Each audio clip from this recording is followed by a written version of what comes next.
Sailly pour le groupe Union centriste pour 4 minutes.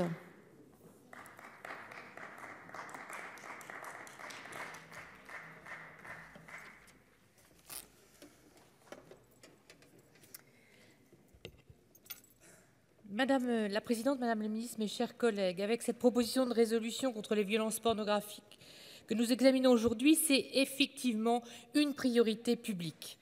Avec le développement de l'Internet, les contenus pornographiques sont devenus quasiment libres d'accès via un ordinateur ou un téléphone. Or, comme le démontre le remarquable travail de nos collègues de la délégation aux droits des femmes, ces contenus diffusent des images souvent dégradantes, reposant sur des maltraitances, des viols ou du proxénétisme, y compris de mineurs. Et on assiste à une banalisation de la diffusion de ce type de contenu pour le plus grand bénéfice d'une industrie qui, elle, prospère.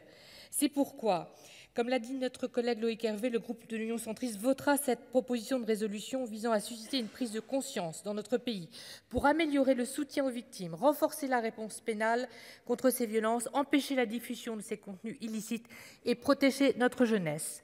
Côté réponse pénale, nous disposons déjà d'un outil exemplaire et unique en Europe, la plateforme Pharos, regroupant policiers et gendarmes. Cette plateforme effectue une veille d'Internet et dispose des moyens juridiques et techniques pour retirer les contenus illicites ou en bloquer l'accès sur la base de signalements. Tout ceci sous le contrôle d'une personnalité qualifiée, Laurence Pécaud-Rivolier, membre de l'Arcom. J'ai pu échanger avec eux. Leurs témoignages sont atterrants, à la limite du supportable lorsqu'il s'agit d'enfants ou même de nourrissons. Leur travail est exemplaire.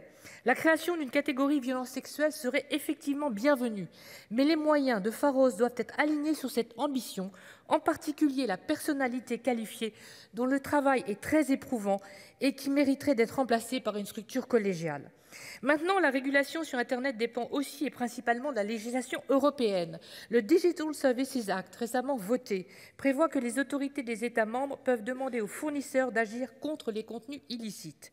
Je regrette toutefois, et je l'ai maintes fois dit, que la responsabilité des fournisseurs de services d'hébergement, dont on connaît le modèle économique particulièrement toxique, demeure limitée dans la diffusion de ce type de contenu.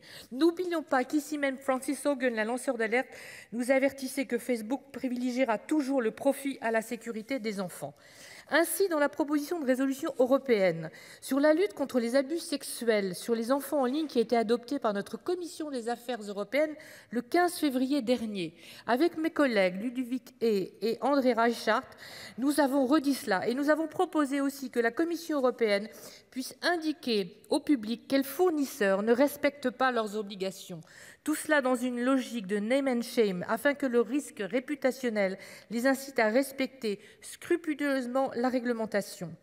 Ensuite, merci aux auteurs de la proposition pour leurs mesures visant à mieux protéger notre jeunesse, notamment la mise en place de dispositifs de contrôle parental à activer par défaut sur les appareils ou l'écran noir qui seraient imposés aux sites qui ne vérifient pas l'âge de leurs utilisateurs. Ces recommandations confortent celles que nous avons faites avec mes co-rapporteurs pour mieux lutter contre la pédopornographie. Cette lutte-là nécessite des efforts plus que redoublés, au niveau national comme au niveau européen, car elle constitue une délinquance de masse multiforme qui prolifère.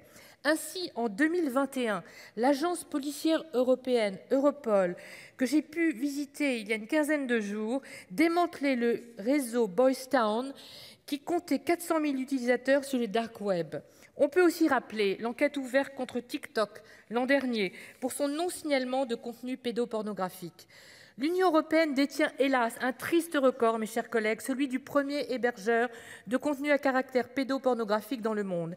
Et en France, selon Madame Pécaud-Rivolier, sur 150 000 contenus litigieux examinés par elle en 2021, environ 70% étaient des contenus à caractère pédopornographique, en majorité publiés et détenus par des hommes tout âge, toutes catégories socio-professionnelles confondues. Voilà pourquoi il y a urgence à agir. Merci, voilà pourquoi collègue. La France doit être fer de lance au niveau européen pour instituer des obligations complémentaires aux fournisseurs je passe la parole et aux à Madame plateformes. Marie Mercier pour le groupe Les Républicains.